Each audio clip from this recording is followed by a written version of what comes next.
Salut la team, j'espère que vous allez bien, que surtout vous avez bien travaillé depuis la dernière fois. Et bah aujourd'hui on va mettre tout ça en pratique avec la corde à sauter. Mais juste avant, je vous prépare un petit échauffement, histoire de se mettre en jambes avant d'attaquer le corps de séance.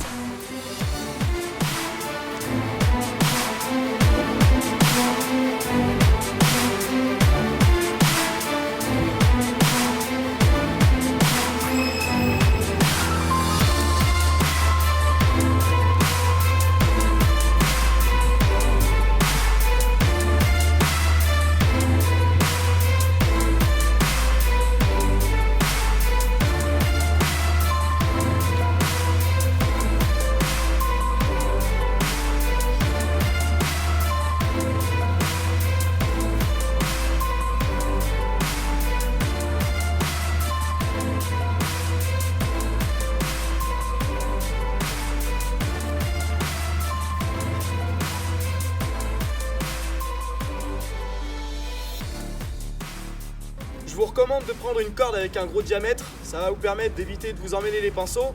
Ensuite au niveau poignet, une bonne prise, éventuellement en déroulement pour que ça tourne bien. Si vous êtes amené à faire un réglage, on va commencer par déjà trouver la bonne distance, un pied sur la corde, on va joindre les poignets et la bonne distance est en dessous de l'aisselle.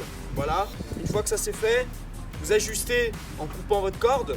Si elle est roulement, vous ne pouvez pas la sortir, vous faites votre nœud tout en évitant d'être au plus proche des roulements, sinon ça va bloquer, d'accord? Voilà, je crois que je vous ai amené des bons outils pour votre corde à sauter.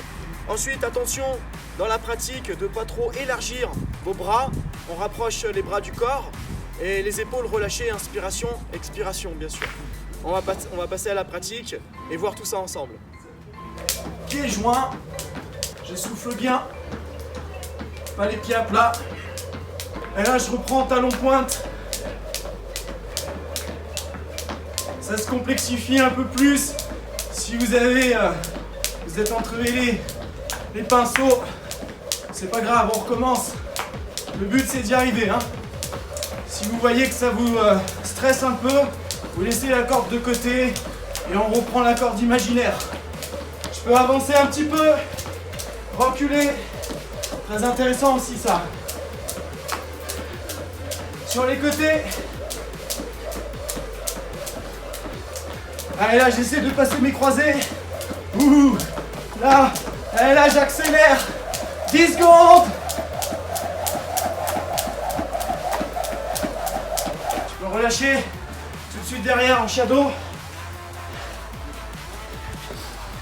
En pied peut-être. Là, je reviens tranquillement.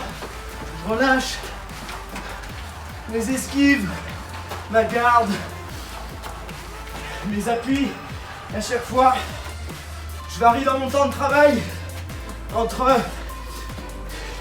quelques reprises à la corde et en shadow.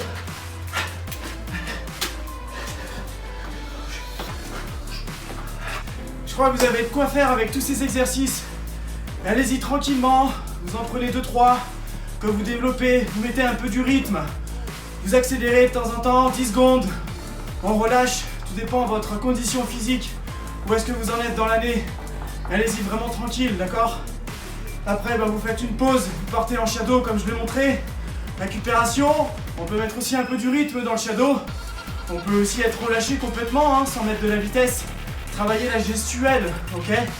Je recommande aussi quelque chose, c'est de descendre votre centre de gravité et bien contracter vos quadriceps mollets, pour avoir de meilleurs appuis et d'engager vos abdos, d'accord? Avoir de la mobilité au niveau du tronc et les quadris bien contractés et engagés, là pour pouvoir vraiment être efficace, ne pas perdre l'équilibre aussi et être vraiment bien sur vos appuis. J'en vois beaucoup, même des fois des poids lourds qui ne sont pas assez ancrés et manquent de stabilité, d'accord? Donc un mauvais coup, même d'un poids plus léger, hop là on va perdre l'équilibre et basculer. Donc attention, et à la fois on peut voir des petits, un peu teigneux, qui vont être ancrés quand ça frappe, ça fait très mal. Ça part de là aussi. Donc entraînez-vous dans votre phase de préparation à renforcer vos appuis. Je vous souhaite un bon entraînement à toutes et à tous et je vous retrouve pour un autre tuto. Et j'allais oublier quelque chose, n'oublie pas de mettre un pouce bleu, de partager et de t'abonner si c'est pas fait. Je te dis à très bientôt. Salut!